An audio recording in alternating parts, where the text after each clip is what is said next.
Arestado ang isang newly identified drug suspect sa isinagawang buy-bust operation ng mga operatiba ng City Drug Enforcement Unit Valencia City Police Station sa Barangay Batangan, Valencia City, Bukidnon. Kinilala ni Police Major Felipe O. Yap Jr., officer in charge ng Valencia City Police Station, ang drug suspect na si alias Agaw, kinilalang newly identified drug personality at residente ng nasabing lugar.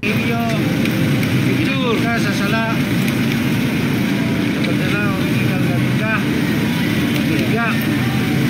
Ikaw na ay kasungod kapag pagpagkailo. Isa yung mga istorya, may mong pa lumatok ka nimo sa misang asang manan. Nakay kasungod sa pagpag pribado ng abogado. Wala kay kasaran, ang biro matang ka nimo libre ang abogado. Nakay kasungod sa pagpag pribado ng doktor. Sa ikinasang buy-bust operation, bandang alas 7 ng gabi ay nagresulta ng pagkakakumpiska ng 2 maliliit na pakete na hinihinalang shabu, isang keypad na cellphone at 500 peso bill na ginamit bilang buy-bust money.